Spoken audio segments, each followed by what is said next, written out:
Pro and Fed infiltration of organic spaces. I'm of the belief that you can't trust anyone. You can't trust Nick, you can't trust Tucker, you can't trust Candace, you can't trust me, you can't trust anyone except for yourself and God.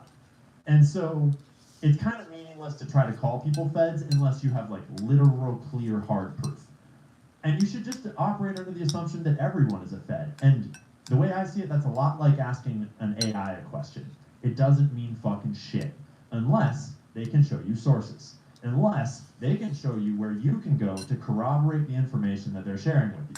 So, as I always do in all of my videos, ever since I very first started on TikTok, way back, well, not that far back, let's be real, I'm just going to show you the evidence. And I'm going to show you where I'm sourcing my information from. And you can make up your own mind. Because maybe I'm a fed. Who fucking cares? Like, nothing I'm going to say is going to convince the Groypers otherwise. Nothing I'm going to say should convince you otherwise. You should just take everything with your own grains of salt and look it all up for yourself. I haven't seen Nick produce any evidence on his show at all. And I'm not saying he's retarded. I'm not saying he's not intelligent. Quite the contrary. I'm saying Nick is very intelligent. And that's why this response is really fucking weird. And that's why I made the stream that I did, because if anyone should understand what's going on with American Jews right now, American Jewish billionaires, Zionist donors, and the Jewish state right now, what's exactly going on inside of TPUSA right now, it should be Nick Fuentes. And the fact that Nick is shoveling the Fed slop narrative that Jack Posobiec and Benny Johnson and Tim Pool and Brandon Tatum are all shoveling is really fucking weird. So, if Nick wants to do it, we'll do it. We'll go through his response, and then we'll show him the evidence that he claims doesn't exist, or that he's never seen, or that he... Okay.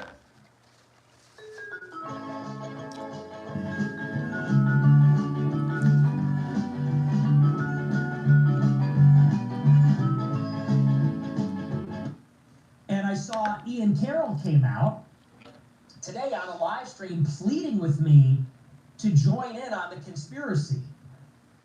Wasn't pleading with you, bro. I was just asking you to clarify where you stood. And you very thoroughly clarified where you stand. Ian Carroll, the conspiracy theorist, he's making videos about the conspiracy behind Red Lobster, the conspiracy behind... So first, note that Nick is doing what the mainstream media does, where he attaches a little like Fed jacket to the start of your name. Alex Jones, the crazy conspiracy theorist. Nick Fuentes, the anti-Semitic Nazi. Ian Carroll, the conspiracy theorist. Actually, Nick, what you're referring to is the fact that corporations often engage in collusion, conspiracy, corruption, and all sorts of other shit. And you're referring to a really dope episode that I did when I was hosting Candace's show while she was on maternity leave, where I tied together the fact that Red Lobster had colluded with their shrimp supplier in order to manipulate prices, extort cash, and it actually ties directly into a global marketplace of slavery that is fueling the entire shrimp industry. And the fact that every time you buy shrimp at the grocery store, you're almost certainly buying slave-farmed shrimp. And it's fucking wild. And once you learn about that story, you'll never eat shrimp the same way again. But I'm digressing into talking about journalism, and you were talking about something else. Speaking of corporations doing shady shit, I thought I'd drop an ad on you for the Buyer app. Designed by yours truly to help you figure out who the hell you're giving all your money to when you go to the grocery store. You can download it for free on the Google Play Store today, coming soon to the iOS store too, once they figure their shit out. And you can use it to scan any product in the grocery store and find out who actually owns that product and who are you actually giving your money to.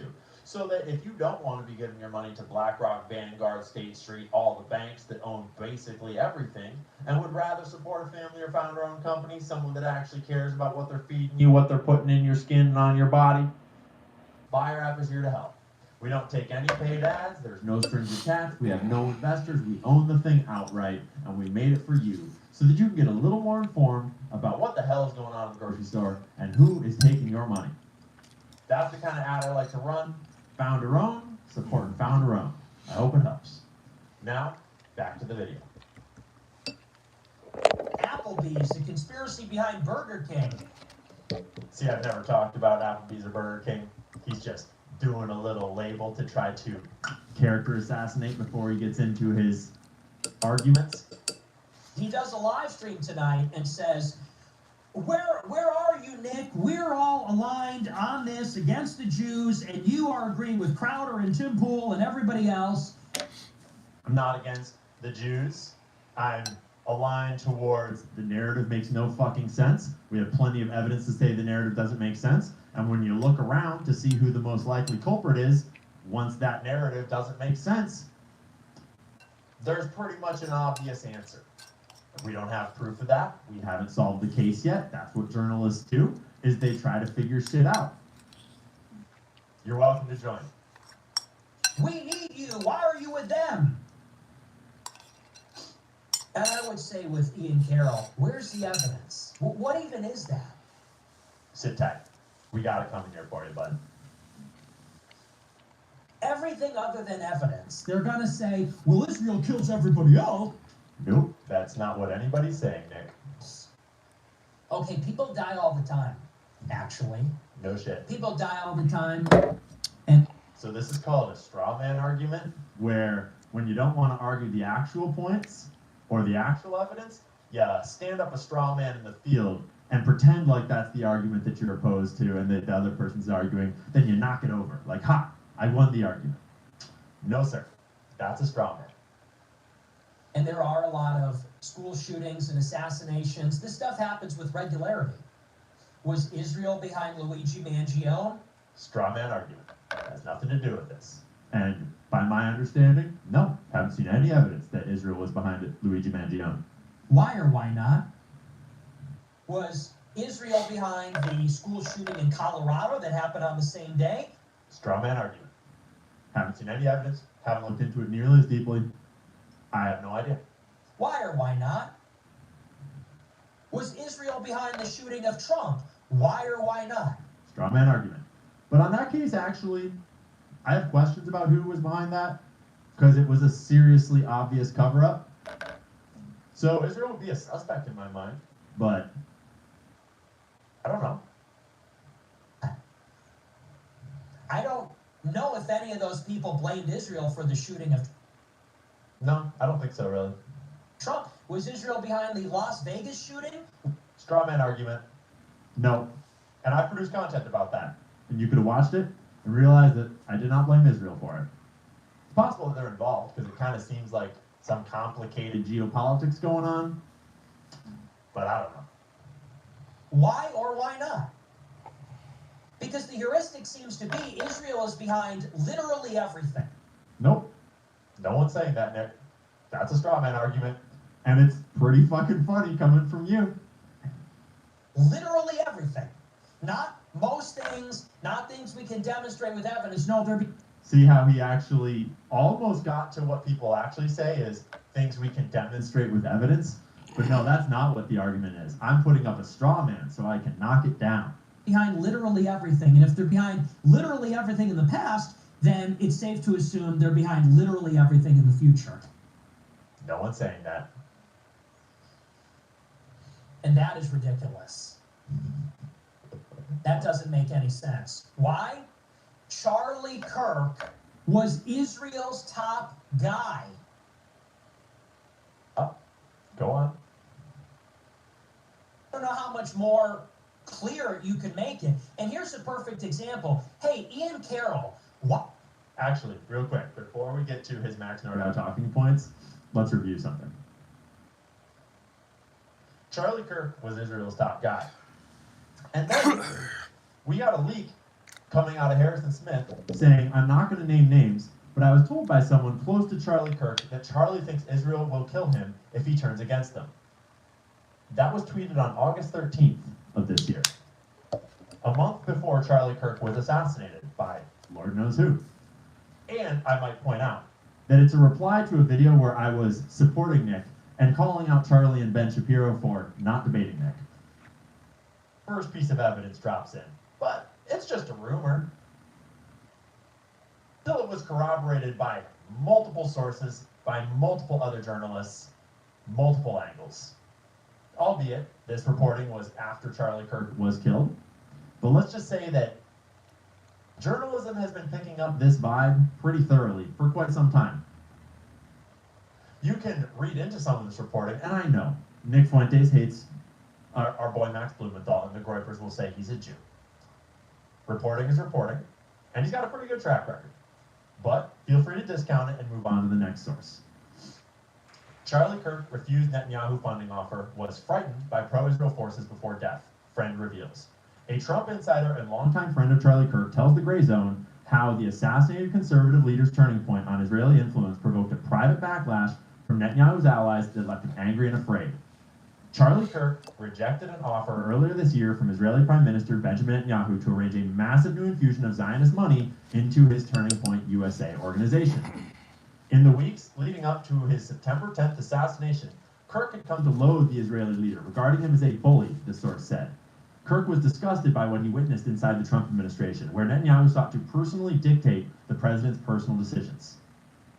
Kirk strongly warned Trump last June against bombing Iran on Israel's behalf. Charlie was the only person who did that, they said. He was afraid of them, the source emphasized. You don't have to make fake content to pay for your trip. Just use Kayak. They search hundreds of sites to find great deals. Really? Kayak. Texas is feeling unlucky. Now Taxes is an open door to new TurboTax stores. Meet our experts. They do your taxes, so you can walk out with confidence. Now this is Taxes. Or, the other thing you could do, Nick, if you wanted to clarify exactly how Charlie felt about Israel, is you could read his own text messages. I can't help but notice that you seem to never mention, and I can't help but notice that you were on the same side as all the people dogpiling, saying that this is bullshit, like we had all these Zionists coming out trying to whitewash Charlie's perspective on Israel, just like you might expect in this scenario, until Candace Owens dropped these text messages. Quote, Jewish donors play into all the stereotypes. I cannot and will not be bullied like this, leaving me no choice but to leave the pro-Israel cause. He said that to a group text chat with a bunch of his big Jewish donors in it. You think he was just kidding around? Or does this not qualify as evidence to you? But right, he was Israel's #1 guy. You know how you know a lot about the history of Jewish organized crime, Nick? The mob?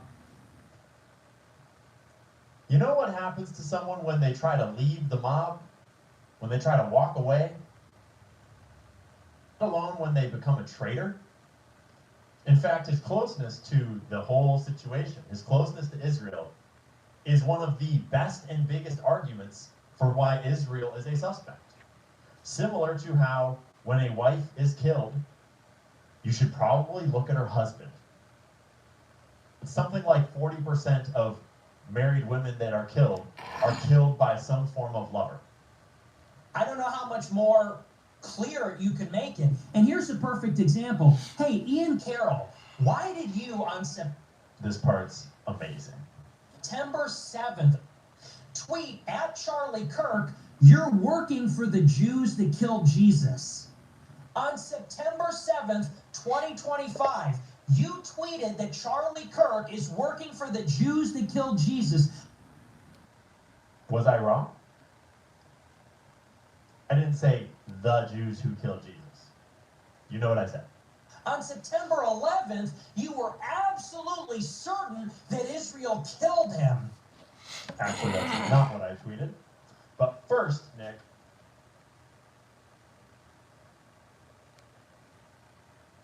isn't it kind of weird that you're using a Max Nordau and Yossi Gestinter and Leo Terrell talking point Isn't that a little weird?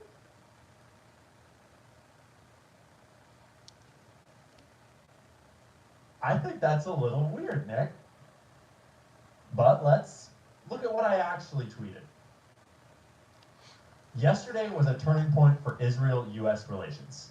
Less than 24 hours and the internet already figured out who the most likely culprit is. The most likely culprit. Sorry, I said was. He was their friend. He basically dedicated his life to them, and they murdered him in front of his family. Israel just shot themselves. And Nick, I don't think I need to educate you about being a little bombastic on the internet. And I stand by this tweet. Because he was this close to telling the truth, and he died for it. So what changed in those 4 days exactly? What changed in those 4 days, Nick? This In the happened. last 10 years, counting or not counting gang violence. Great. Right? Charlie Kirk got shot in the neck. Some people just don't get it. That Squarespace isn't just for websites. You can get a domain from Squarespace too. It's kind of like how your parents don't get how you make a living off your art, but you do. And with a domain like existentialglitter.com and a website from Squarespace, you can build a brand for yourself, grow your client list, and continue to confuse your parents all in one place. Get yours before it's gone with offer code MAKEITREAL for 10% off your domain or website. Terms and conditions apply. What irrefutable proof did you get in those 4 days? On September 7th, you said Charlie No one said irrefutable proof, but I'll let you finish your sentence. Kirk is working for the Jews that killed Jesus. On September 11th, the day after he was killed, you were certain, beyond a shadow of a doubt, that Israel That's actually not what I said. killed him to silence him. How does that even happen? Before we had a suspect. Actually, Nick, we'd already had 2 suspects. If you recall, one of them was this guy. We don't know if it's him or not.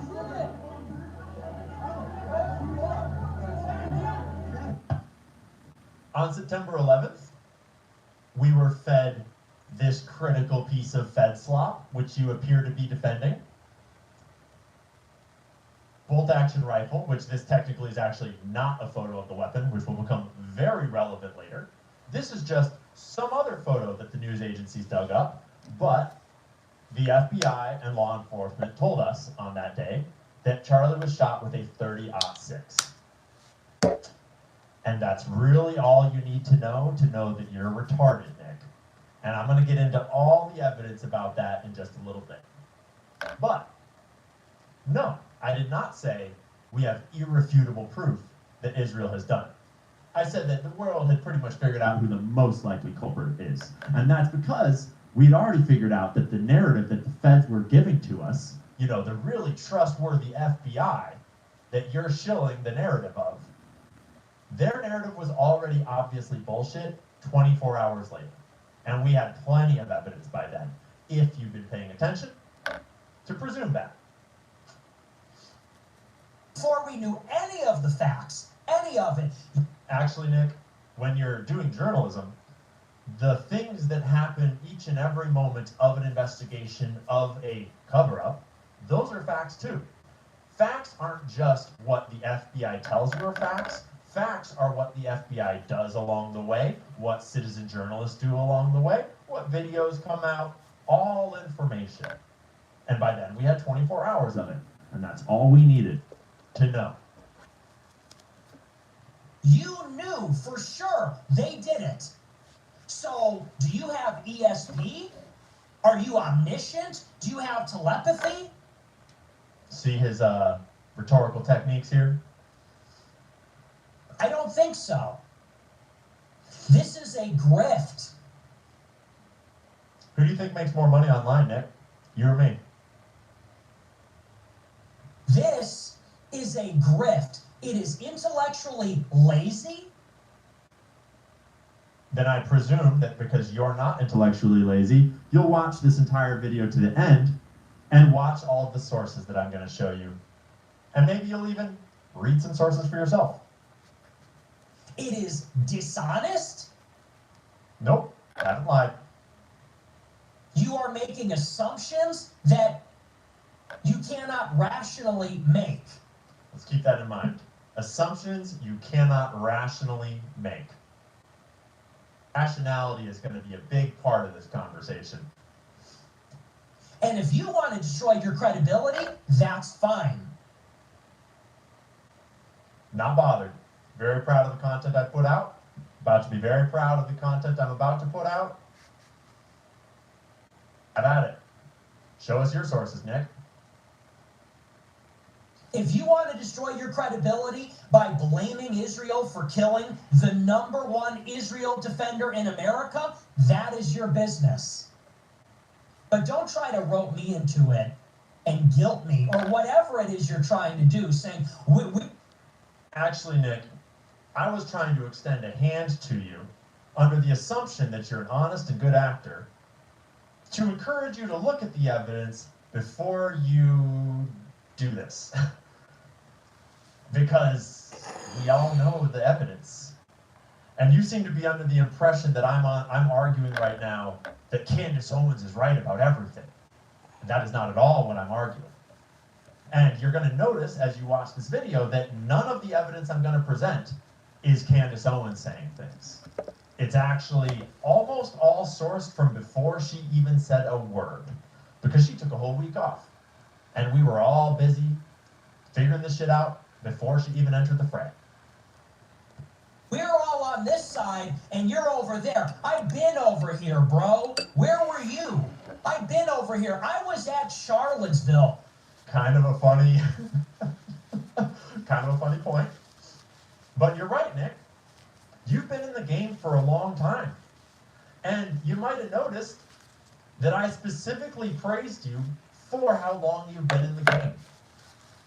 I've been pretty outspoken in my support of Nick Fuentes. I've been pretty into Nick's rise, and you know, regardless of disagreements about specific things that Nick says, I'm pretty much generally excited that Nick is entering the mainstream and the normal conversation. I like how Nick forces us all to challenge our ideas and forces people to think more critically about ideas that we didn't even realize we should be thinking about. Grand Rising, brother. I like I that just these want to ideas are say that I've been controversial. I like watching that you they're for over complicated a and they're backed decade up now. by And you a still intense intellect. got the touch. And I I like sure that he, appreciate him. Like, has a yeah, backstory bro. of 10 years of He's been doing this for over a decade. There's a lot of Yep. things I like about Nick. We still be at it.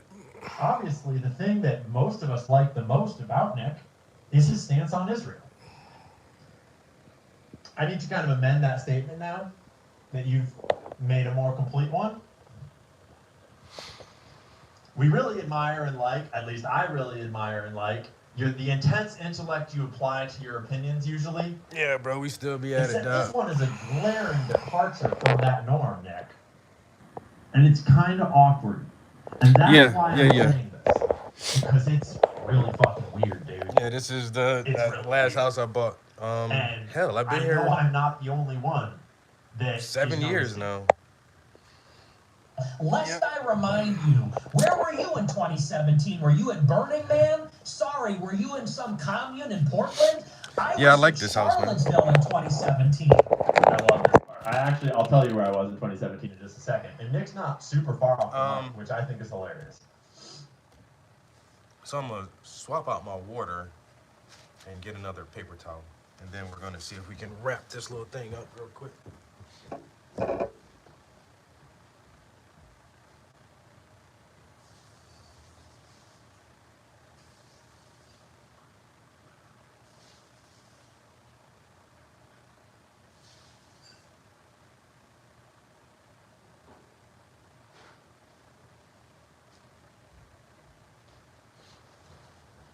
Alright, some clean water, paper towel. Yo, Jet, how you been, bro?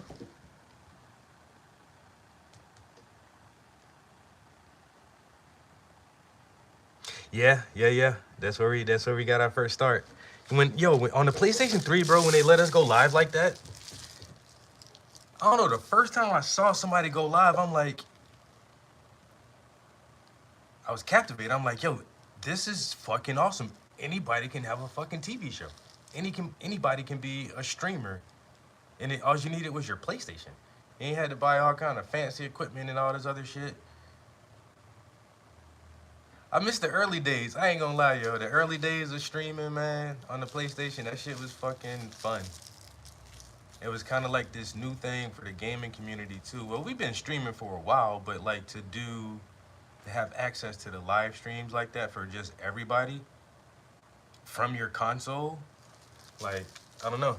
I remember the first time I went live, I was super nervous about that shit. I was like, ain't nobody gonna want to fucking watch some goofy-ass motherfucker paint. But hey, broski, 10 years later, yo, 10 years later, we still at it. Same old, man. You know what I'm saying? Doing the same old thing.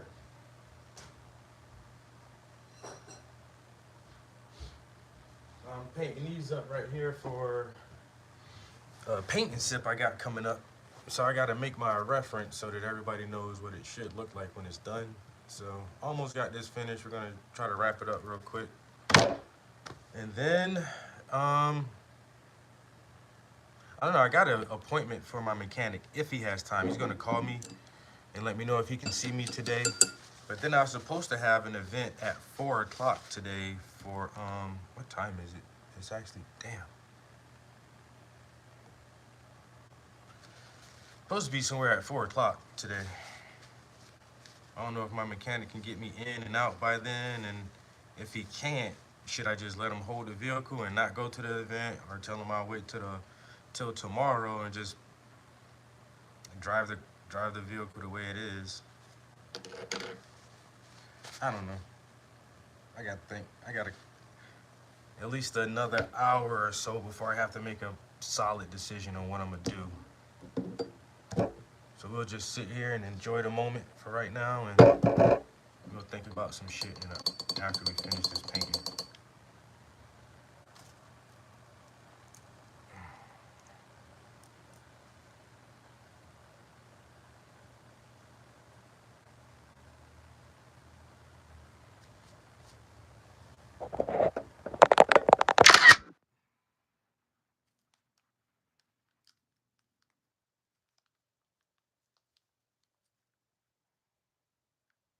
Nick Fuentes and Ian Carroll seem to be having a little spat. But Fuentes tries to get into it with everybody. I think he's like just one of those people who live off of hype a little bit.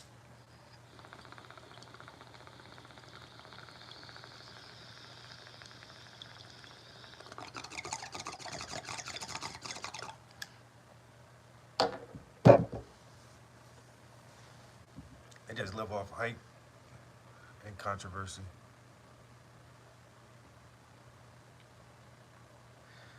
Shit. All right.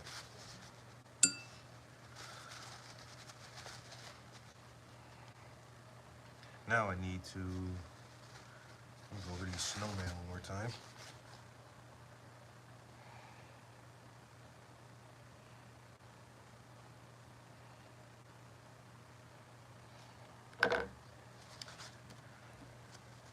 Goes, we're all over here fighting the good fight. You and who? Real quick. Let's just remember. You can be based, you can be cool, you can be red pill distributing for generations as far as I'm concerned, and you can make one wrong handshake, one wrong mistake, and sell your soul. And I'm not suggesting that Nick has shook the BB hand, so to speak. That's not what I'm suggesting. I'm just pointing out The BB hand. that plenty of based motherfuckers have fallen off. Yeah, you call him And just because you've been here for 10 years doesn't mean you get a free pass on telling everyone what we're supposed to feel about Israel, Zionism, Jews, Charlie Kirk, etc. You're going to need to show some evidence each and every time. Because I don't trust you. I don't trust anyone. And none of you should trust me. You should all judge the tree by its fruits. And when the tree starts shaking the wrong fucking hands and hanging out with some fetty fucking shit, you should ask some questions. Okay? Every specialty pizza is just $9.99 when I mix and match. Yep, That's what you I've been just telling asked. people forever. And I'm choosing to allow it. Now, as for where I was in... What was my old... I haven't said it in a while, but this show is for... This stream is for entertainment purposes only.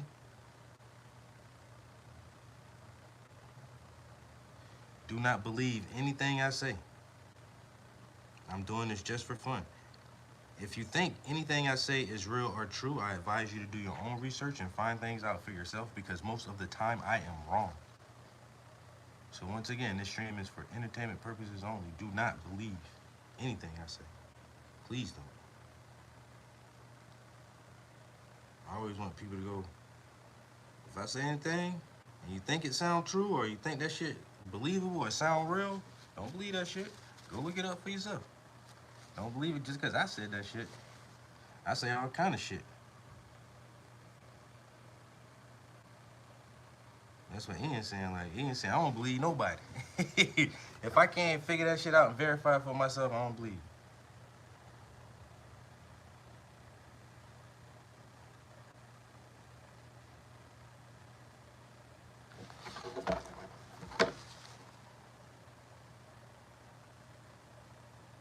Oh yeah, definitely, bro. Yeah, man, I've been doing good lately. I said I got a event today at the museum I'm supposed to be at.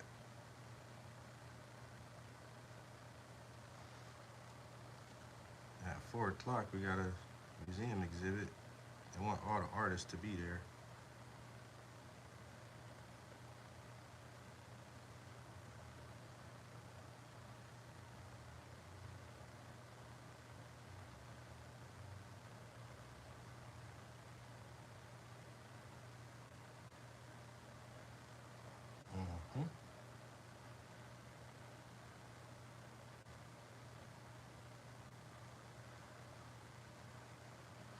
Yeah, don't believe me, dog. I'm just a nobody.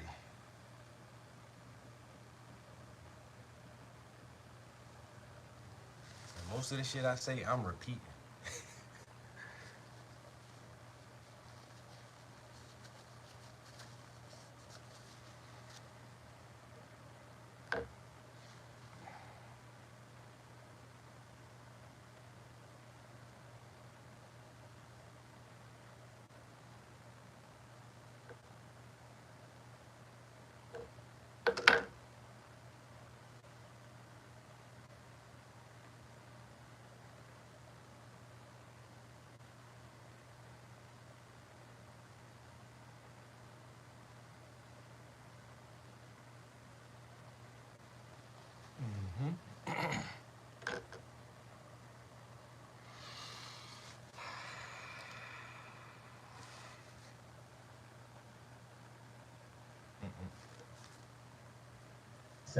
Nick is gonna love this part, but I'll tell you. Where did I pull these up? Now, I think this part's hilarious, because Nick's not super far off. I mean, I grew up as a leftist. I was living in Washington State before this. And in 2017, I painted my Subaru Outback, yes, that is correct, with a mural of the mountains from where I came from and some fucking trippy hippie art on the top. And I hit the road with all my rock climbing gear, and I went down to Utah, to Indian Creek, pulled into the creek, did a whole bunch of crack climbing down there, met a bunch of homies. I was totally solo. This is before I had a dog. Climbed a whole bunch of Red Rock. Then I drove down to Mexico and climbed in Potrero Chico. This was like across several months, maybe 3-4 months. Took a huge fall in Potrero Chico and hurt my back. Fucking super scary. Drove all the way down to Guatemala. I have a photo of that here somewhere. Went down to Guatemala, hung out in Guatemala for a while. Worked at a treehouse hotel, avocado farm down there for a couple of months through the Christmas holidays. Had a crazy fucking drive down through Mexico on the way down there. I got stories we're not going to get into. And then on the way back up, I visited Yosemite, and I went to a whole bunch of music festivals on the way back up, actually. And I worked harm reduction at a bunch of music festivals where you roam around all night and save kids that took too much fucking drugs. And it's a really fun job, and I'm super fucking good at it. And I had a great ass time. And, but I didn't go to Burning Man. Burning Man is a whole other thing. And then eventually I made it back to Bellingham. And this was, by then it was 2018. So that's where I was in 2017. Nick? In case you wanted to know. You and Candace Owens, who was working at Daily Wire last year? You and Candace Owens, who was working at Daily Wire. You and Tucker Carlson, who was working at Fox News. In 2017... Actually, Nick, there's a whole bunch of other people that we would all know to be sort of like in your camp, in the Groiper camp, in the J-Pill camp. There's a lot of them that are on to what's really going on with Charlie Kirk, and I'm not going to try to name everyone's names and pull them into it. They can choose if they want to jump in here into the mud with us or not. But yeah. But I'm proud to be over here with Candace. I'm proud to be here with Tucker. Proud to be here with anyone who's on the side of truth and evidence and information.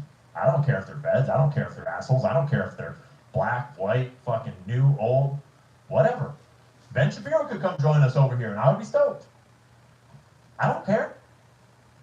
10 years ago, I was in Charlottesville. In 2019, I led the Groiper War against Charlie Kirk, calling him an Israel shill. It is 2025. Nothing has changed. For 13 years... Actually, Nick, Charlie Kirk got shot in the neck. Actually, Nick, a few things have changed. X got purchased by Elon, think of that what you will. You got let back on X. You started going to all the mainstream podcasts. All sorts of things have changed, actually, Nick. I love how you love me. I love how your heart beats. That's kind of why we're having this conversation, isn't it? From the time Charlie founded Turning Point until today, that organization was owned by Israel and This part is amazing, because Nick starts actually making my points for me without really realizing it. served Israel, and everyone knows that. In June of this year, Charlie texted Dinesh D'Souza and said, Nick Fuentes is vermin. We've been fighting him for 6 years. He's anti-Semitic. In August, he said, I'm anti-Semitic garbage. And I mean, do you consider yourself an anti-Semite, a noted anti-Semite? no. Okay. I guess Charlie got that one wrong. I need to be censored, and he would never debate me. That was in August. People want to point out, oh, well, he was leaning in the other direction. He wasn't leaning in the other direction. He wasn't leaning in the other direction. Jewish donors play into all the stereotypes. I cannot and will not be bullied like this, leaving me no choice but to leave the pro-Israel cause.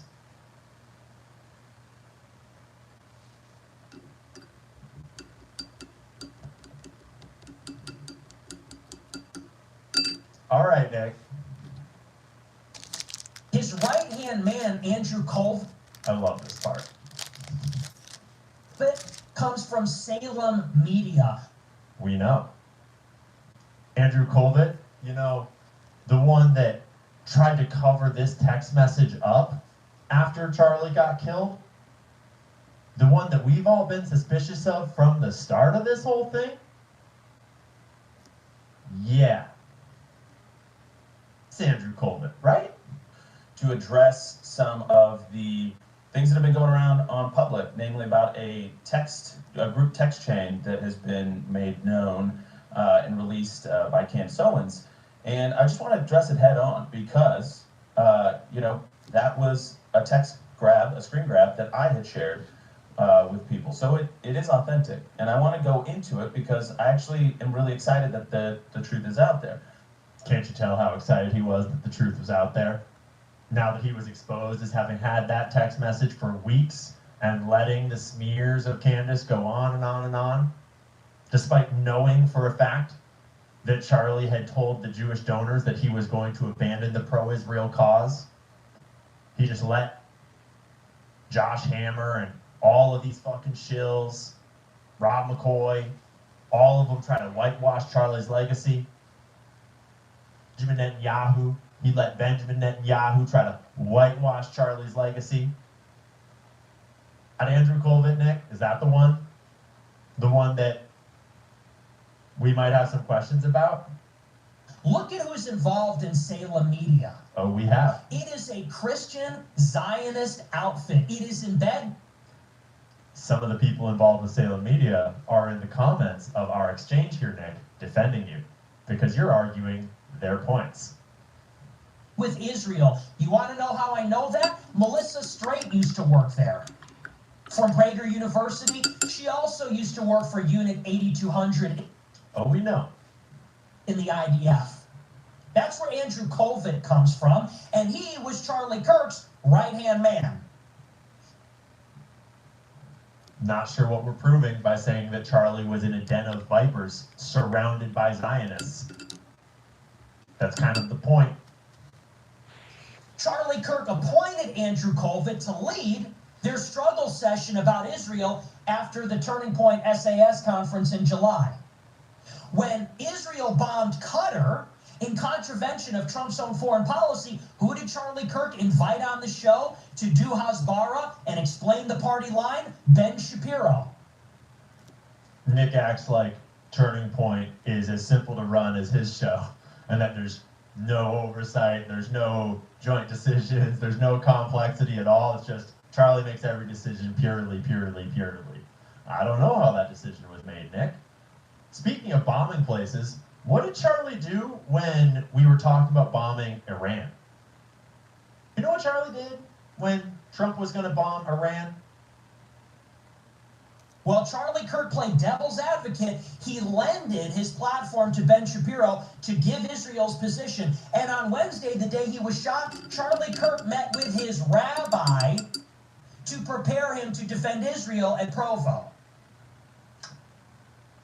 He also allegedly sent a text the day before saying that he was afraid Israel was going to kill him.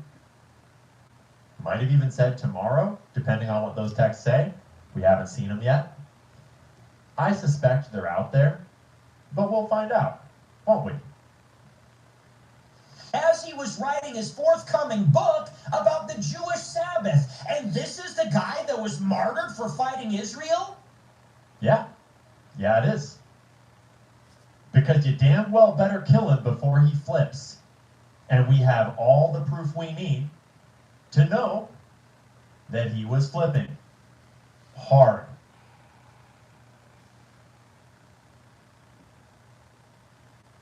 It's exactly the time when Israel might kill him, let alone if he was offered a shitload of money by Benjamin Netanyahu and turned it down, if there was a quid pro quo in there, if there was something disclosed to him about how that money might get transferred, if he might have learned something that is not okay for him to talk about.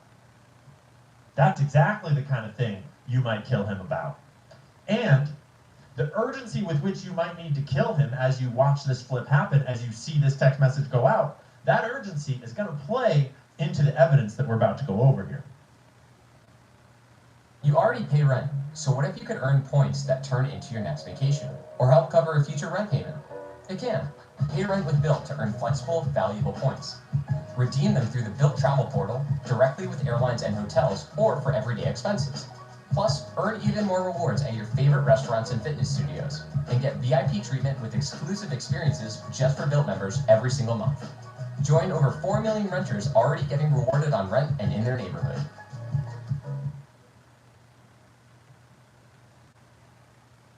If you think that, I feel sorry for you. Appreciate it, bro. Because you are retarded. Ian Carroll says, we're all over here. Where's our general? Where's our guy? I was just being kind, Nick. You're not our general. You're just a kid in the studio. We're all just individuals out here with cameras. And I was just trying to extend a hand to offer for you not to do this to yourself. Because we all have the internet and we can all look up sources. And a lot of people are going to agree with you, and that's fine. A lot of people are going to call me names. That's fine. Not worried about it. Because I cite my sources. And I stand by them. And if you have a better set of sources and a better understanding, then I'll agree with you. And you've convinced me of many topics in the past where you had a great take, and I looked up the sources to try to corroborate your take, and I changed my mind. And something tells me that that's not what's going to happen on this one. I'm right here where I've always been, following the facts, following the money. You sound like Cash Patel, bro. I'm right here where I've always been, following the facts, following the money, looking at the information. Looking at the information. That's what got... Looking at the information, eh, Nick? Hey, Nick, if we were sitting down right now live, and I asked you about the information of this case, do you think you would know it? Do you think you would know any of it? Would you know about the evidence that was mentioned in the affidavit? Would you know about the various video recordings of Tyler Robinson's car driving through the neighborhood, of allegedly Tyler Robinson walking through the neighborhood? Would you know about the timeline? Would you know about the foreign planes? And have you actually looked up that data for yourself? Do you know about the various military experts, Green Berets and such, who have been shooting combat dummies with 30-06s and every other type of round under the sun to try to recreate this shot, which is not real? Do you know any of this stuff? Because I'm not sure you would. I'm not sure you know the information on this case, Nick. Because if you did, you wouldn't have stuck your neck out like this on a retarded tape like this. Because it was just a bad move. It was dumb. And you're not dumb. Which is why I was so surprised that this was your response. Got me here light years ahead of you, light years ahead of Candace, light years ahead of Tucker Carlson. Now all these interlopers are going to come in and tell us that our ideology is about Netanyahu. That was a really interesting phrasing, Nick. Now all these interlopers are going to come in and mess with my cult and tell us how to think. I'm the only one that can say how we're supposed to think about the Jews. That's a weird phrasing, bro. And I'm certainly not saying that I'm the one that's going to tell you how to feel about the Jews. I'm just a guy. I think you should probably do your own research and come up with your own conclusions about how to feel about the Jews. But you should probably be careful of gatekeepers, especially when it comes to a topic like the Jews. So just think carefully out there, guys, for yourselves. Don't let people gatekeep information. Because that was really weird wording. Yahoo and Israel's foreign policy and this kookery. Oh, and actually, this is a good point too. Let's rewind. Light years ahead of Candace, light years ahead of Tucker Carlson. Now all these interlopers are going to come in and tell us that our ideology is about Netanyahu and Israel's foreign policy and this kookery. Actually, Nick, I specifically elucidated that that is not your ideology and that yours is much more complex than that, much more interesting than that.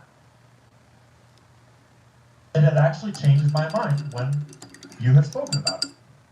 This specific issue right here, this issue is the exact example of why your point, specifically your point, that it's not just the Israeli government, it is also American Zionists, American Jewish Zionists, and this network that they have built inside of America on behalf of this foreign state. Because that's what TPUSA is exactly. If there's any moment in time when America has a direct, obvious example of what you have been championing for years, it's right now with Turning Point USA. And suddenly everyone else is gone. Like, everyone else has gone off to fight it. And you are not there. Right? This is the perfect example of your espoused ideology, or at least what I've been hearing you say on your show for the last months and months and months. This is the perfect example of American Jews subverting America from the inside, from within our institutions, using their American Jewish money on behalf of Israel. And it is the perfect example of why the issue is more complex than just the government of Israel, just Bibi Netanyahu. So where are you? Why aren't you pointing at it? I'm not saying you need to believe what I believe. I'm definitely not saying you need to agree with Candace Owens. I'm not even saying you need to think that Israel had anything to do with killing Charlie Kirk. Just can't help but notice that you're not even using this opportunity to point out your exact point. Using the biggest story in the country in our, at least in our recent lifetimes. Probably since 9/11. Well, you could argue that. No, sorry. Absolutely not. That's totally ridiculous. Totally ridiculous. Oh, it's totally ridiculous. Get set for the holidays with Boscov's biggest deals yet. Men's thermal Henleys or crews for just $5.99. Stock up on men's fleece joggers or pants, just $9.99. Plus, don't miss 50% off adorable holiday styles for baby, toddler, and girls. Happening now at all Boscovs. So, while Nick is out here following the facts, looking at the information, following the money, I've been compiling sources that you all can double check for yourselves. Because it seems to me like we have a distinct lack of sources in Nick's video. And I kind of wonder if he has any. So now, let's get into the second half of this whole situation. The evidence. The evidence that, Nick, you seem to claim there's none of. The evidence that you seem to be familiar with, and familiar that there's none of it. So let's lay some ground rules here. We're not going to cite anything from Candace Owens. We're not going to try to evidence Candace Owens' theories at all, because actually that's not at all what we're talking about. And let me briefly explain why that is and why that matters, and how I see it. You are all welcome to see it however you want. And then we're going to take a trip down memory lane back to the early weeks and months of this investigation and remind us all what the base layer issue with the Fed slop narrative is, because I think we've all lost track of that while we followed the story forwards into trying to figure out what did happen. But before we tried to figure out what did happen, we all worked on figuring out what didn't happen. And pretty much everyone under the sun with any expertise, as long as they weren't Jewish, a Jewish Zionist, a Christian Zionist, paid by TPUSA, or Israeli, or our own government, as long as they were not those things, they pretty much all came to the conclusion, pretty much, that this shot was not the shot they said it was, that the rifle could not possibly have been the rifle, and that basically everything about this screamed a cover-up of something much bigger than a lone gunman. Let's assume that you didn't know anything about JFK or the history of political assassinations. Let's assume that you didn't know anything about a patsy or how that works, Sean Ryan. Let's assume that you were naive to all of that already might have gotten you suspicious. And let's just take it back to basic facts, ballistics, evidence, science, you know, stuff that we can all see and understand. So, clarification. The FBI told us a very specific narrative. Not immediately, but over time they developed it, and then they produced an affidavit and they charged Tyler Robinson with the crime alone. Based on what they've told us, their crime, their evidence, their narrative, the one that you're shilling for, Nick, it relies on a few very critical pieces of evidence. And those specific pieces of evidence are some of the weakest and most flimsiest ones in the entire thing. And so, what I'm endeavoring to do here is not to prove Candace Owens is right. I don't even think Candace is right about everything. And I don't think that Candace even thinks that Candace is right about everything. This has nothing to do with her. What I'm here to do is to prove that you're retarded if you think that Tyler Robinson took this shot with no help from anyone else. And especially if you think that the FBI is telling you the truth. Fair? Because you very clearly laid out that that is your belief, unless I'm misunderstanding your words. I would hope that I am somehow wildly misunderstanding your words and you're not this retarded, Nick.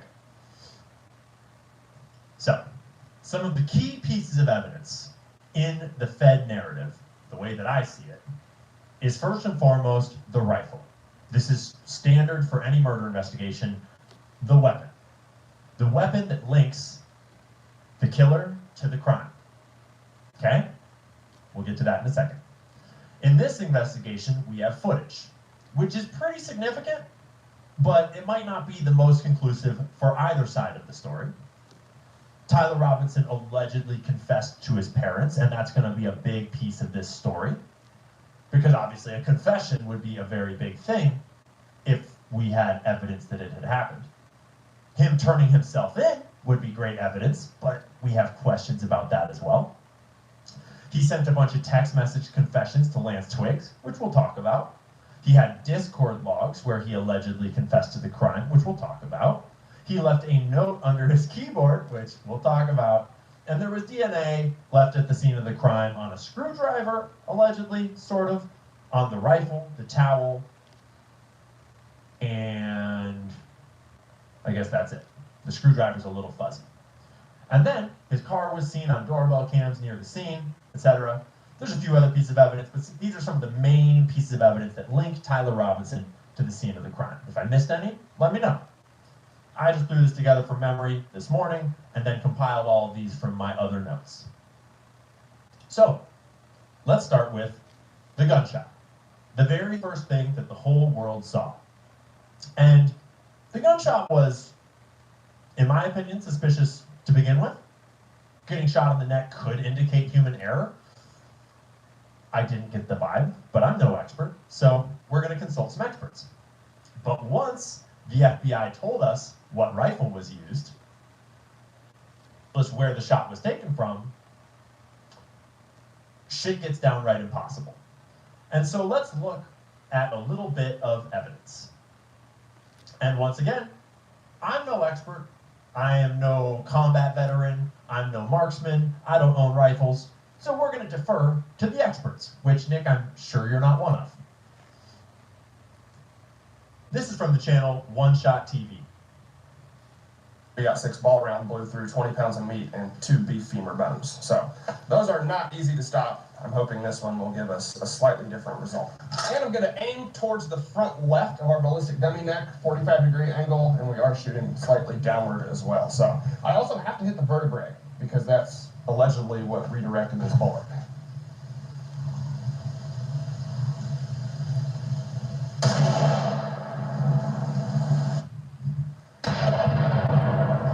I can see the neck fall out onto the ground from here.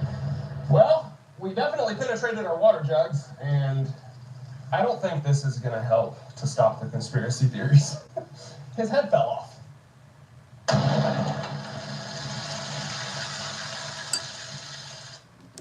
I want to remind us all that at the actual scene of the actual crime, there was no exit wound. There was no blood splattered across the white backdrop. Nothing. Bullet apparently was lodged inside of it. And we'll talk about the autopsy in a little bit.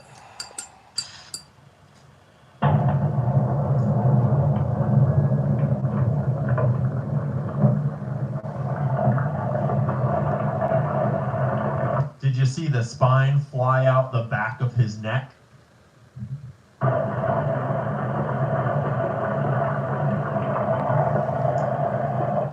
But I want to go to his actual channel. Welcome back. Thank you for watching. And watch a couple Boozy. seconds of his actual video, because there's a lot more that he does in that than just that clip. Set this one up. I have our ballistic dummy bust on a table at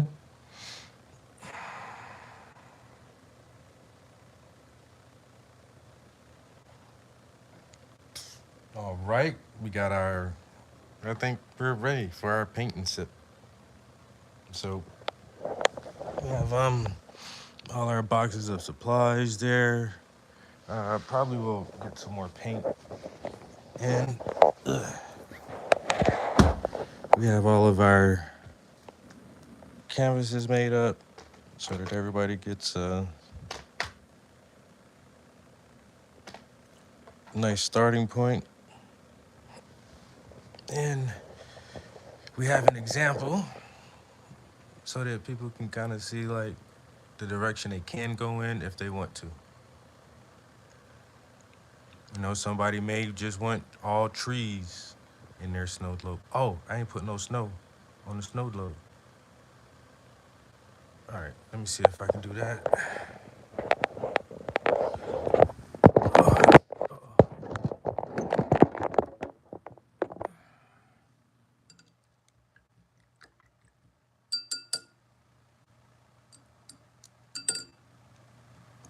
See if this will work.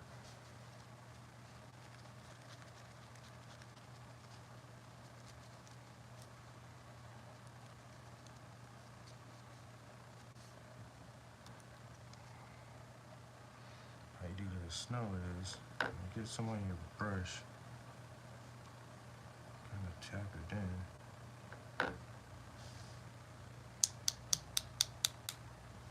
Not thin enough, thin it down some, so it actually want to fall off the brush.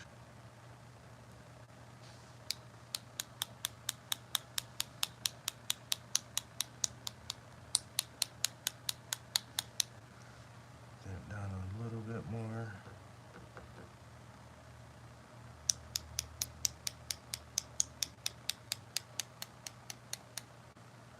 Come on.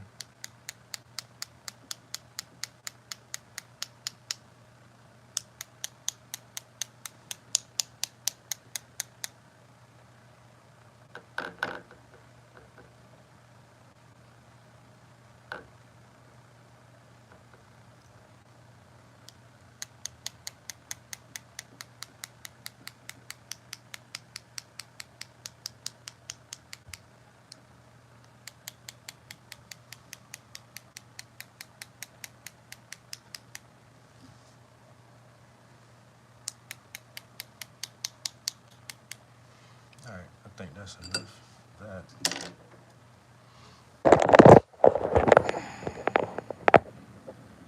Then you got some little snowflakes in there.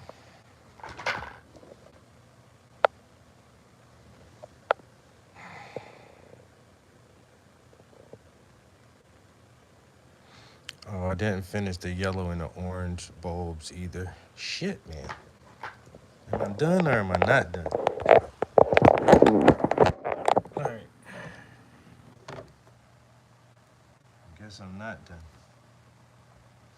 Front, I do have it slightly angled so we can hit the target that we're aiming for. Behind it, I have 3 5-gallon water jugs, just in case the bullet over-penetrates. Maybe we'll get lucky and actually capture it. Unfortunately for this video, I'm not going to be able to take the shot at 140 yards. I got too many cameras to operate.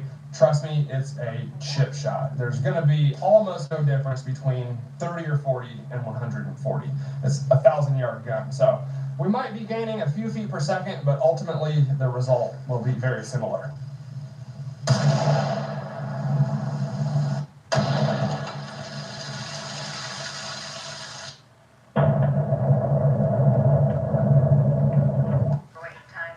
Texas was feeling unwelcome.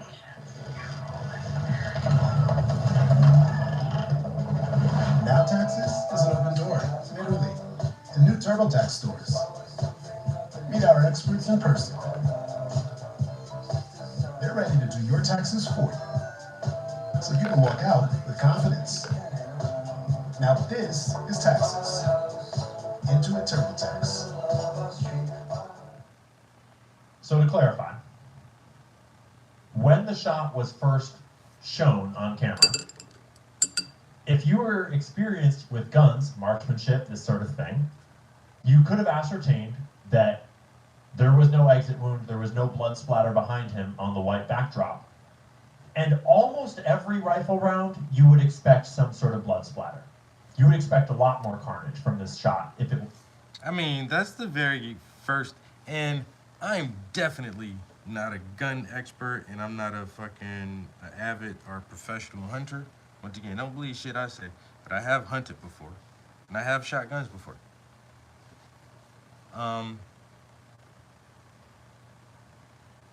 And there is a forensic science about blood splatter. There's a science behind the pattern that spray makes from a human body when inflicted with a severe wound, whether it be a car accident, a laceration from a sharp object, or a gunshot wound. Because not only do they study the size and caliber of the projectile, they also study the angle, the distance per foot, the speed per foot, and also how the blood splatters to determine where the shooter was, at what distance, at what angle was the weapon.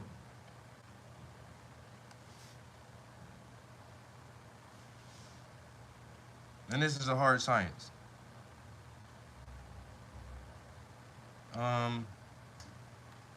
And the very first thing you notice, because for some reason they allowed that assassination murder video to circulate the internet for like 2 days uncensored, literally popping up on your Facebook feed.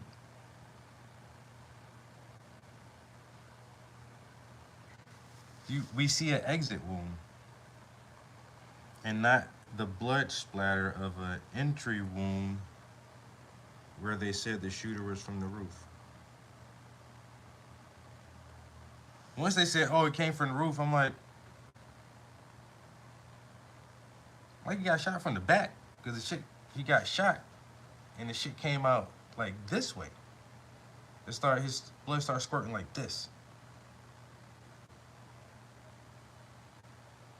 If he got shot from the front, you wouldn't see blood on the front of him. You would see it like splattered on the thing behind him. I want to feel like that's fucking common sense. You don't even have to be a person. If you set a watermelon on the ground and you swing that shit, you swing a baseball bat at it and you splatter the watermelon, it's gonna go in the direction of the motion of your swing.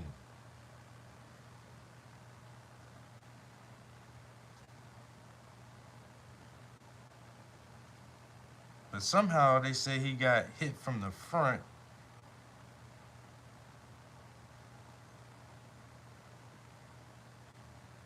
And the blood splatter still came from the front. When you look at the video, it just never, that shit don't, it really don't make sense. Like, how does that work that way? But they want to convince us that, hey, this is the narrative. We have the evidence and the facts, and this is. No, we got most of the same evidence you have, bro. Everybody just watched that video. We just watched the same video, right? Once again, I'm not no expert, so please take what I say with a grain of salt, because I don't know shit about shit.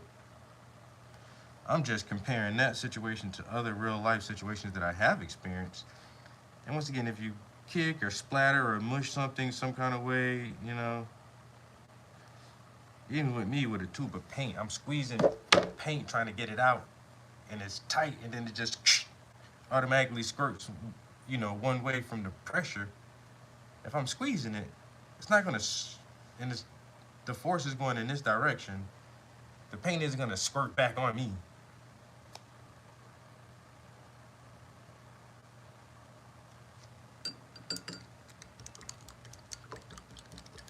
But anyway, once again, yeah, I'm gonna host the paint and sip. Yeah.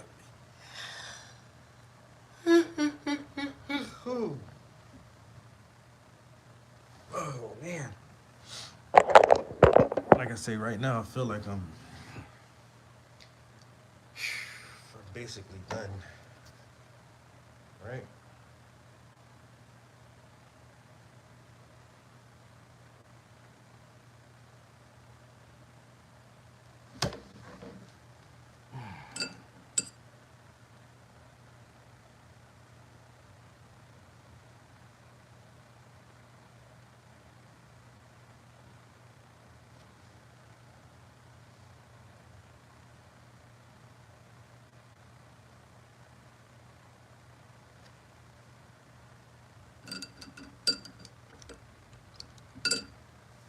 Now I just need to clean up in here a little bit, a little something.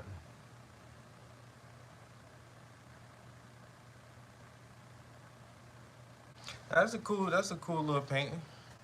Little snowman family.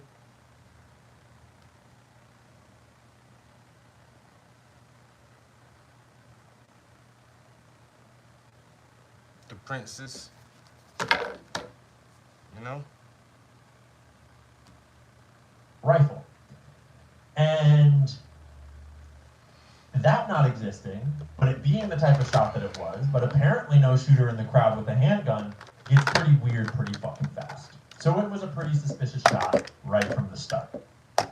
Let alone once they told us that it was a 30-06.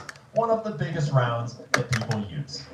Now, one thing I do want to say is we know how realistic the bones are in these ballistic dummies. We've proven it time and time again in a million videos. They usually react exactly like you would expect, and they stop a lot of calibers. One caveat I do want to give is I would imagine on a real human spine, there's a lot of muscles and tendons and discs, and I mean, that's what supports the whole human body. So I would imagine a real spinal cord is probably a little tougher than one of these, but I mean, you can see how thick that bone is, and they do even have like simulated spinal cord rods running through there as well. So this is the thickest bone in the ballistic dummy, and it was no match for the 30-06. Now I also want to say, I think the ballistics gel in front of the spinal cord on these ballistic dummies is probably tougher and denser than a real human neck. If you relax and just push on your neck, it's extremely soft, and it wouldn't do anything to slow down a bullet. The ballistics gel on these is, you know, pretty firm, and you can see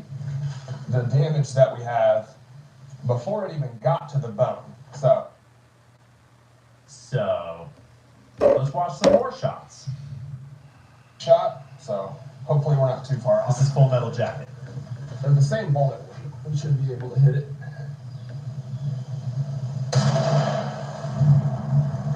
Well, that was insane. I don't even know if it hit the bone, to be honest with you. Yeah, the point of impact was a little bit higher on that one, so we didn't even hit the bone. We'll try it one more time.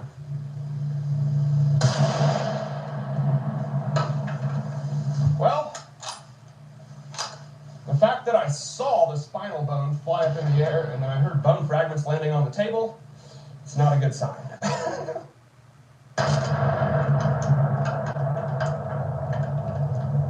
To the shoulders. So I've got it in a cinder block propped up on the table. Then we're going to shoot the skull just for funsies. We are going to use the 150 grain Hornady.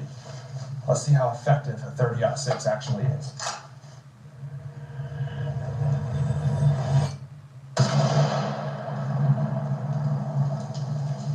Wow.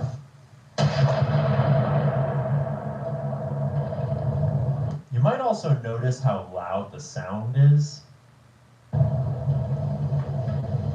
The mist, dude. I hope you guys could see that on camera. You probably couldn't. When I took the shot and stood up, the air was just filled with a blue mist. I think that was a good hit.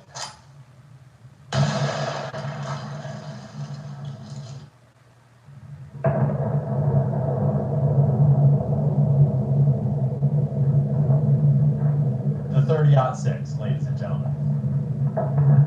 If you're a producer who hates the damage is fucking crazy, this bro. Is reimagining co-producer. The fucking damage, dude. It pops your fucking head like a grape. It will. That round will pop your whole fucking skull with just, yo. And they say that's what Charlie got hit with. No.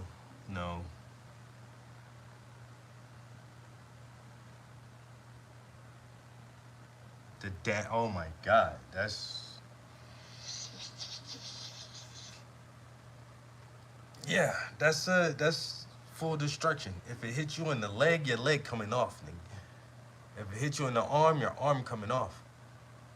If it hits you in your head is coming off. If it hits you in your chest, center mass, it probably split you in half, or it's gonna leave a hole like this in your back.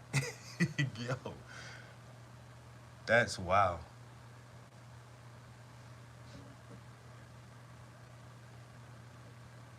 Reiterate what I said earlier. Now I think the largest gun I ever shot is an AK, and that's 223 rounds. I shot a SKS. And I shot a bolt action Winchester.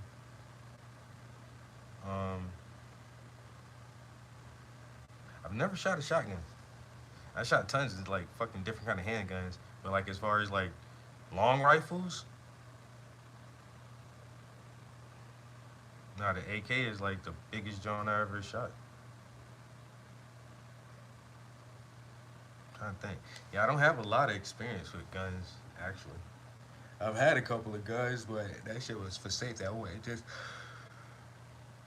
shooting them, especially when I was living in Philly. Motherfuckers didn't go to the range and practice. You just had that shit on you just in case somebody get too close to you. And I say the most times I've ever actually been target practicing and getting instructions on shooting, my uncle taught me how to shoot. But he's an Army sniper ranger. And he got a kill count too. So yeah, I got trained to shoot by a really good shooter. And the main thing is just safety. That's it. Don't shoot yourself. Don't shoot somebody you don't want to shoot. Simple as that. The gun gonna do everything else. Just be safe with the gun. And but yeah, watching these different shooters actually demonstrate what the official FBI narrative says is that it was this caliber of bullet that shot Charlie Kirk, and people are going out and actually practicing it in the field, and they're saying, no, it's not. The damage is not consistent. Whatever he got shot with was a smaller round, and it did not come from the direction that the official narrative says it came from. And those are the two biggest points that everybody are really trying to make. Is just like the damage doesn't add up with what they're saying it was, and the direction and the blood splatter don't add up with the direction they said it was coming from. So those are two major holes already in the FBI's official story of what happened on that morning. And they're saying, you know, they say this and this. And then somebody says, okay, well, let me try it. And then they try it and they're like, no, that's not it. That's not what happened. Well, you can't, well, I just did it. And I'm not getting the same results. And so that's the main thing with the Kirk assassination, that the people who are still trying to hound this shit down, that's what they're saying is like, bro, what happened on that day? We all saw what happened from several different angles. We all saw it, and you're telling us a story that does not match with what everybody saw.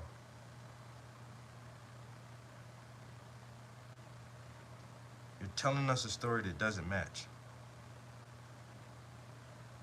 And then you say you had video and photo evidence of the guy before he got to the campus wearing a baseball hat and shades, and then the guy you actually arrest looks nothing like that at all. That's not the same person. It's not the same person.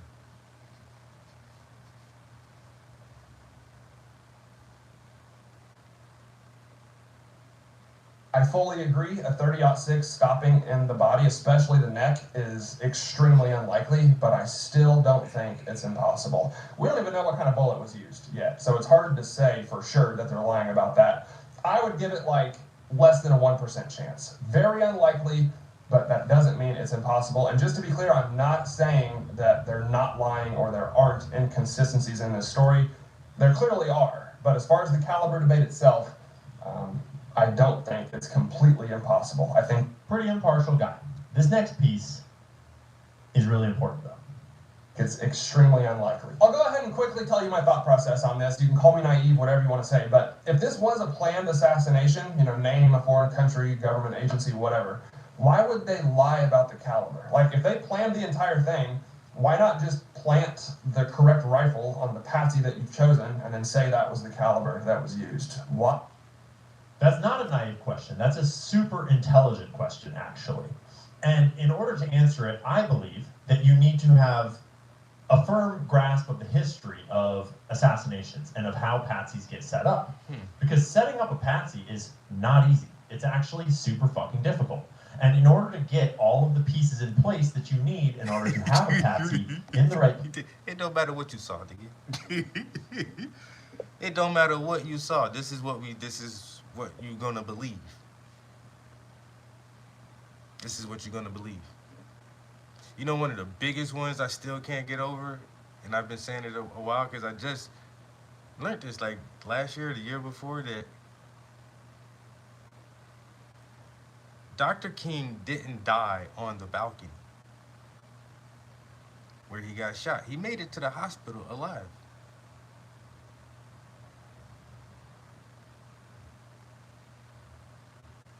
Now you can take that from right there and go wherever you want to go with it. But I'm just saying, he didn't die on that balcony.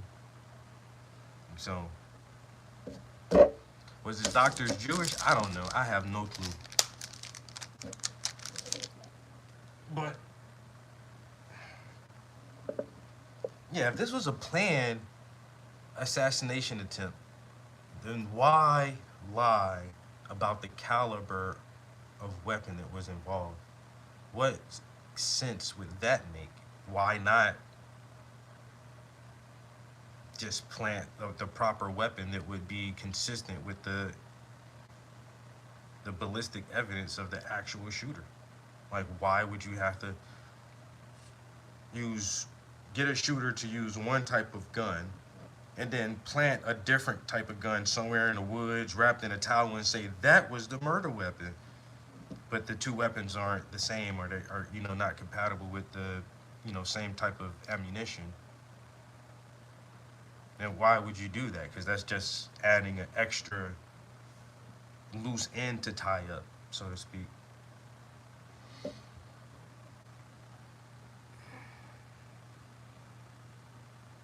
Oh, this dude, I didn't see that first. This dude is Ian Carroll. He's been making a lot of noise for the past couple of years, and I seen him last year. He was talking about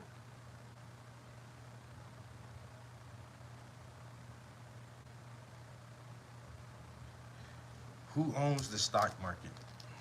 I think that's one of the first things I heard him break down was like BlackRock and State Street and all these investment firms, and like he said, like, you can think like Amazon is the parent company for like dozens and dozens and dozens of fucking other companies, and Google, Alphabet now is the parent company for like all these other subsidiaries. And how he broke it down is like, even with the stock market, like there's a couple of companies that own all the stocks. They own the stock market. And really, anytime you trade or make a profit, they're getting paid off of every fucking trade on the stocks. Everything that's sold and traded, they get a percentage from that shit.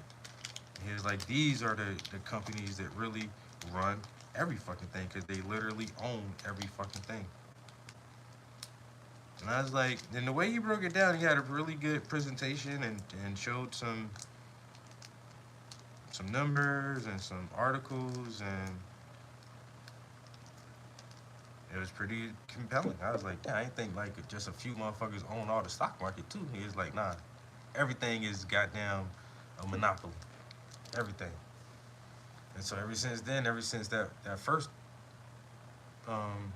podcast I watched, I've been watching them on and off. More so now because he really was giving good evidence about the Charlie Kirk shit. He's the first, and I think so far the only person that I've heard question the one video that the FBI gave us of the suspect jumping off of the roof. I don't know if anybody was even following this shit that much, but there was a video they showed, And they said, there's the gunman, and you can see him running across the roof, and then he drops a bag down, and then he jumps down, and then he runs out of the frame. I was like, oh, they actually got that motherfucker on camera trying to get away. But what Ian said is that video footage was edited, and they actually had the video zoomed in to a tighter frame. It was zoomed in so much so that that's all you could see was the person run across the rooftop. But he said if you zoom that footage out and you take into consideration where the FBI said the shot came from and where the shooter was positioned, if you zoom that footage out, you would have been able to see the person take the shot from that exact same camera. But for some reason, when the FBI got a hold of that footage, they cropped it. So you can't see the rest of the frame where the shooter actually ran from. He was over here somewhere. You don't see that. You just see him come into the frame. He runs across the roof and jumps down. But if you zoom out, you would have been able to clearly see if he took a shot or if that where the shooter was actually at. And they edited that shit. And Ian was the first person that I heard, and still I think the only person I've heard to point that shit out. Like, why did the FBI give us a edited version of the security footage? Where if you're saying that this was the shooter and that's where he took the shot from, that would have been solid proof and evidence if you would have just showed the video in its natural form, like 16 by 9 or whatever, and just, or 9 by 16, like, yo, oh, that's him. He got up on the roof, he laid down, you can see him pulling the weapon out, and right now he takes the shot, he gets up, and then he's running. You would have been able to see all of that, but they didn't want us to see that part of it. So that's another reason I've been listening to Ian a little bit more in the past couple of months since after this thing, because he's really on track. And he does stuff like this. He looks up other people who are kind of trying to get at the truth. And he's just sharing stuff. And like, so I think he does some pretty solid journalism. And he says one of my favorite phrases, don't believe me. He tell you, don't believe me, man. Don't believe nobody. Go figure that shit out. Don't believe yourself. I'm presenting some evidence. You don't got to believe that, and I hope you don't. I hope you go corroborate it for yourself, and then you'll have a better understanding. But I like how he does that. He's telling people, don't believe what I say. At the right time, under the right circumstances, where the case will actually look legitimate and stick, is hard. And especially when you have to navigate it on short notice to a specific event. And so, if we found out that Charlie Kirk was changing his stance or knew something that he couldn't say, or there was some reason why this hit needed to go through, you would have a time clock start. And you would need to have him in a place where you have a patsy prepared within a certain amount of time. And I suspect that the type of network that authorized this hit has patsies kind of in the works around the United States and maybe around the world, kind of at all times, but you still would need to get them into position. And if the schedule is the schedule, the events are the events, you got to work with whoever you got wherever he's going. And Utah, I guess, was the best place. My presumption is that Tyler Robinson was the closest best fit to the bill, and he happened to have this rifle that would really clearly pin the crime on him. This is just my theory. So, you have to now match the crime to a 30-06 as best as you can. Mm-hmm. And the complexity of doing that is why big political assassinations tend to be super fucking weird and tend to not actually fit the narrative that the feds give us. Think JFK, for example, which, Nick, I'm sure you're familiar with JFK and the magic bullet. And it's kind of weird that here we are in 2025 with another magic bullet. The rifle that is an heirloom hand-me-down to Tyler Robinson that explicitly links him to the crime but somehow doesn't exactly just perfectly match the crime. And somehow we magically don't have any bullet from the crime scene in order to confirm that it was fired from that gun. And they paved over the crime scene 5 days later, on a Sunday, no less. But we'll get to that a little later.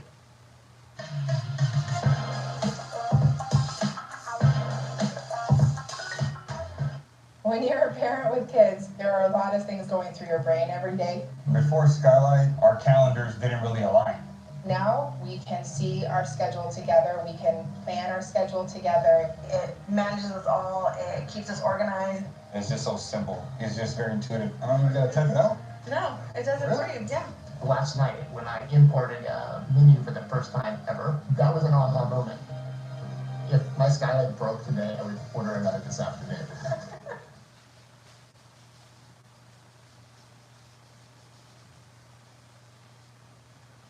Great question, great video, One Shot TV. Hit subscribe, like, and maybe share it if you want to. I'm gonna go and get another drink real quick, and then we'll get to the next one. And just a quick second to remind us all, why am I belaboring the point of these shooting videos that happened ages ago? This is old news, right? Right, exactly, that's the point. Because if the bullet from the gun that we're told was used, the gun that links Tyler Robinson to the scene, the story that the official narrative has put forward as their evidence to put this man in jail and maybe give him the death penalty, if that bullet cannot possibly create the wound that we saw for multiple reasons, then the whole thing is fucking fake. Okay?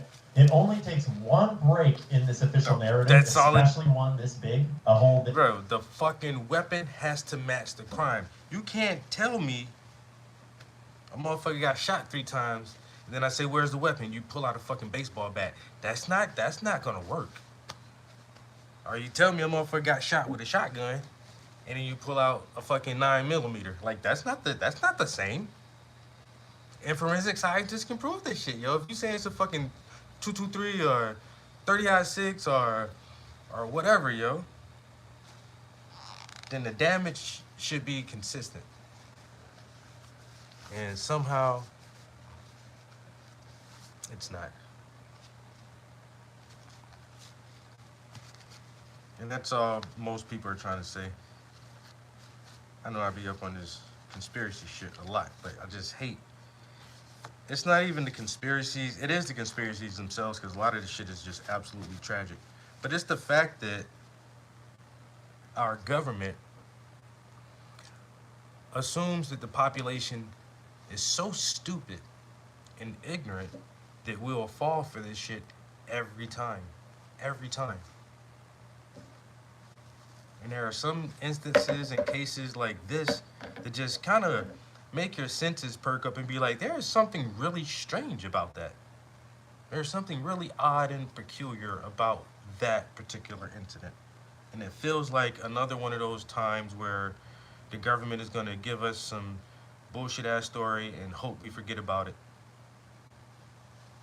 And a lot of people are not letting this one die so easy. People do not want to let this one go, because this has some clear markings of conspiracy. Somebody knew something was going to happen that day, more than whoever they just say the suspect is. Some people knew what the fuck was going on and what was going to go down that day. Absolutely, for a fact. It was collusion and conspiracy. We're trying to look for the conspirators who have decided to conspire. So, will we ever find these people? We ever get a name put on this shit other than they? You know, they did it. You gotta watch out. They're always trying to get us. Who the fuck is they? Is what I really want to know. That's what the question I've been trying to answer for a long time is, who the fuck is they? Because they always got some evil plot against us. They always manipulating stuff, and they're always pushing their agenda. I don't know who the fuck they are. I don't know who they are. I can see the agenda, I can see the narrative switch, I can see the change in culture and normalities, but I don't know who's the shadowy hand behind all the marionettes. It's just fun to try to figure it out.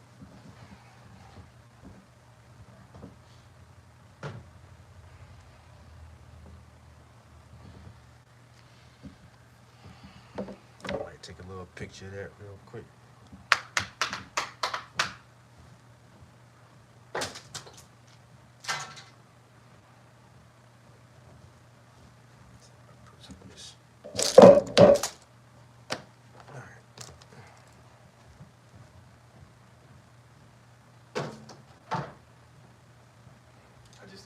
Shit from one table to another table. I ain't actually putting nothing away like I should, but I don't feel like carrying all this shit. Well, I was saying, oh, I'm gonna take all these art supplies upstairs to the studio, but then it's like I'm just have to bring that shit back down in a couple days. I'll leave this shit down here.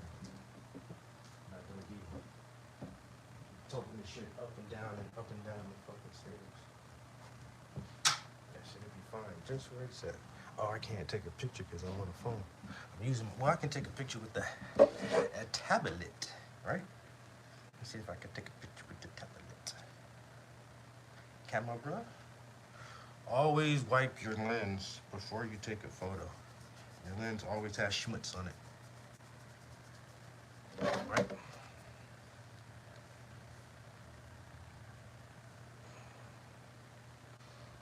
Would it be okay like this?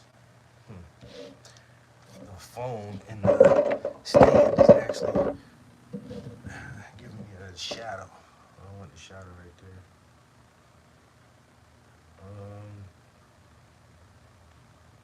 I guess that's not a bad picture.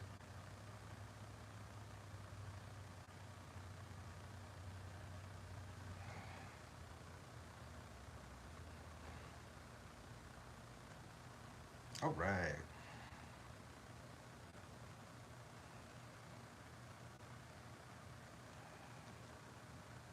Looks pretty good, actually.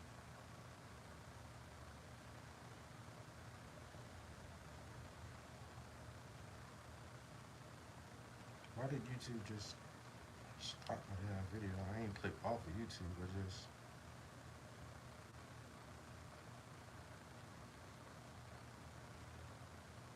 You always wondered why that app didn't exist. Now you can make it. Meet Replit Agent. Story that the official narrative has put forward as their evidence to put this man in jail and maybe give him the death penalty, if that bullet cannot possibly create the wound that we saw for multiple reasons, then the whole thing is fucking fake. Okay? It only takes one break in this official narrative, especially one this big, a hole this big in the narrative, so to speak. That one hole in the story makes the whole story bullshit. Okay? And it makes the whole thing a cover-up. It doesn't mean that Israel did it. It doesn't mean that Candace is right. It doesn't mean any of those things. But it means that the official story is bullshit. It's bullshit. And it's not hard to figure out that the official story is bullshit. And that's why we're belaboring the point, going back to the original evidence, which I'm sure you watched, Nick. And I'm purposely letting experts tell you all about it, because I'm not an expert. This is what we would call evidence. Next, we're going to watch a video from one of my favorite people on the internet, and especially on this topic, Nate from Valhalla VFT, who is a trained combat medic, an ex-Green Beret, multiple tours of duty. He knows his shit, and you couldn't get a better expert opinion than a guy like Nate. And Nate ran some tests. All right, we did the pumpkin. Next up, the sheep show. Favorite people on the internet, and especially on this topic, Nate from Valhalla VFT, who is a trained combat medic, A trained combat medic. I just want to make sure you think he's a medic. Somebody who know what fucking combat injuries from large calibers and big weapons look like. Green Beret, multiple tours of duty. He knows his shit, and you couldn't get a better expert opinion than a guy like Nate. And Nate ran some tests. All right, we did the pumpkin. Next up, the sheep shoulder blade. Definitely thick bone, about twice the meat mass of a human neck.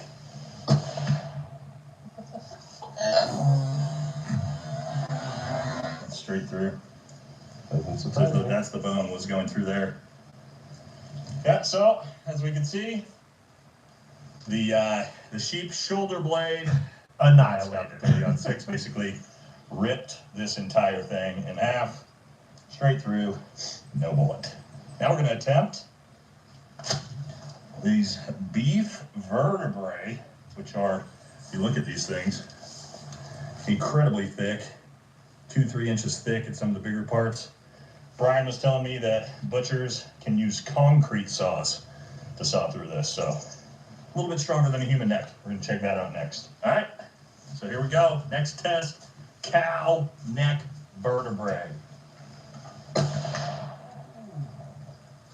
So, as you can see, the cow neck vertebrae stood no chance. Ripped in half, and as you can see, even clean through, damage straight through the cardboard. Again, and you can see how thick this bone is, guys. It's almost 2-inch thick, straight through. All right, so here is the real test. This is a cow femur. Let's give it a shot. Yeah, that's it. Okay. Maybe I did that. No exit wound. The No blood splatter. fucking All right, destruction, so bro. let's see the damage.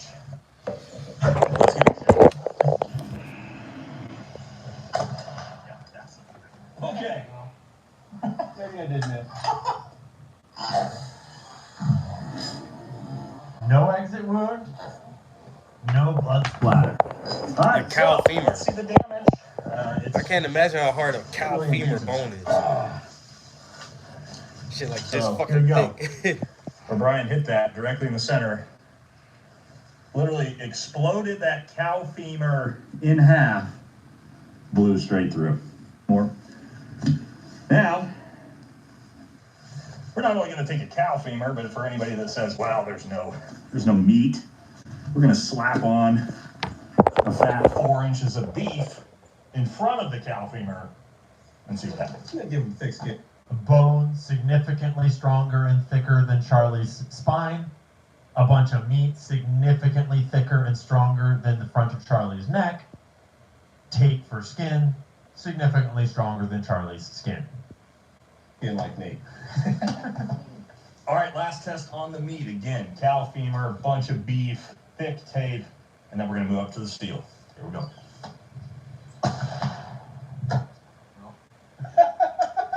Well, everything exploded. All right, let's check it out. I am Mia, the one who lives in spirits of all in town, young and old. And they say he got shot in the neck with a large caliber round, and his head stayed on his body. I don't think so, bro. I don't think so.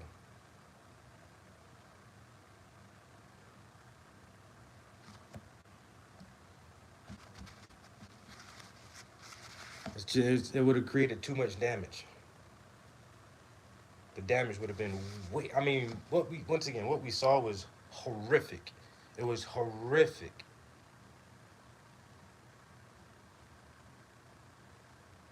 But it's not consistent with what they're telling us happened. All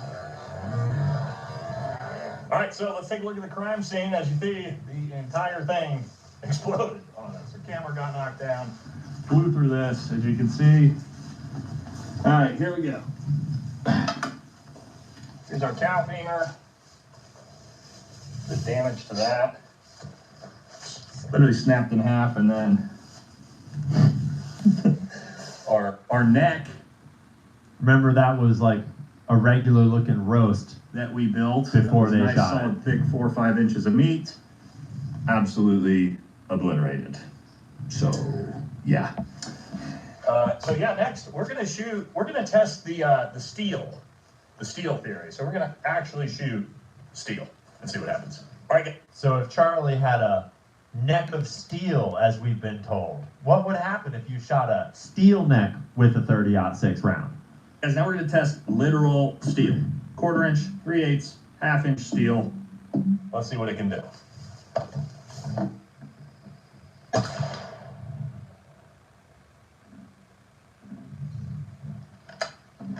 Yep.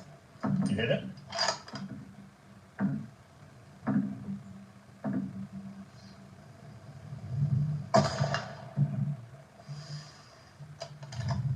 That was 3/8 inch.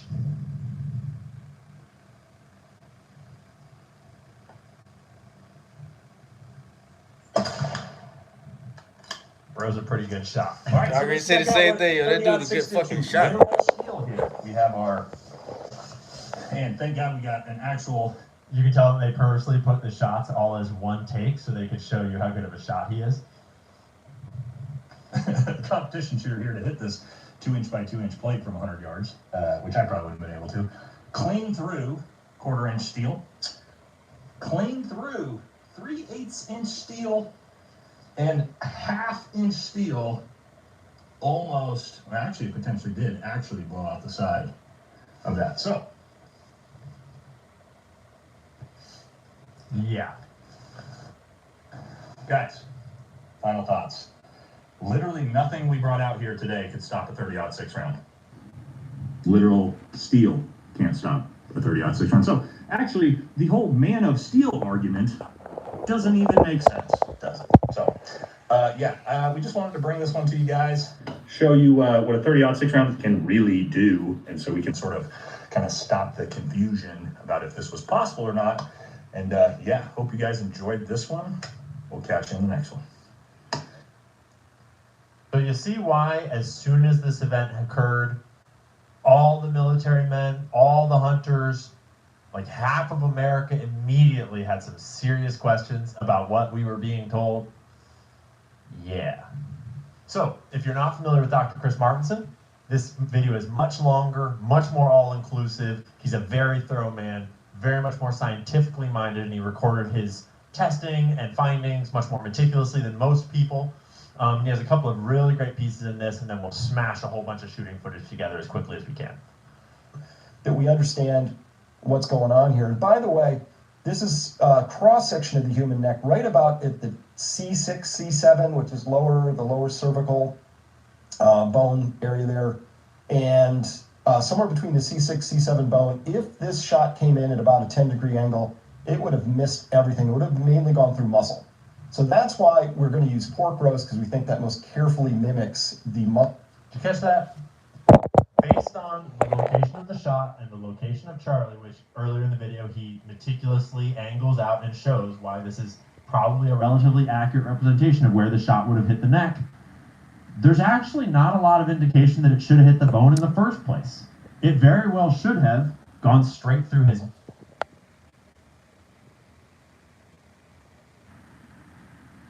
Somebody told their girlfriend to shoot him through a book? Man, crazy.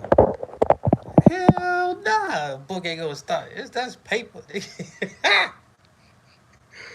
Yeah, I forgot what movie it was. It was like some kind of hitman movie. And yo, the motherfuckers was having a shootout inside a house.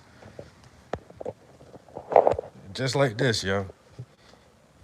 Yeah, you see how thin this fucking wall is? So the two hitmen are in a house and they try to shoot at each other, and one dude is on the other side of the wall, and the other guy just shoots through the fucking wall, bro. Like, you can't, like, yo, the wall is not gonna stop these fucking bullets, nigga. I know you're on the other side of the wall. I know you're standing right there on the other side of the wall. I would just pop, pop, pop, pop, shoot through the wall and fucking, yeah, you take a book? Man, look. No, I'm good. Bullets can go through a lot of shit. Even small rounds. A 9mm, man, look. A shotgun, man, look, blow holes through that wall and fuck up everything on the other side. I'm good. You know, I'm not about to try to test anything. The motherfucking executive of the bulletproof glass company sat in the vehicle and let somebody shoot at the vehicle with a fucking heavy round assault rifle. Woo! Woo! I know they went through extensive testing before he was secure enough in his product to sit in that vehicle and let motherfuckers shoot at his ass. A couple of rounds, yo. They shot like 2-3 rounds at the fucking window while he just sitting in the seat.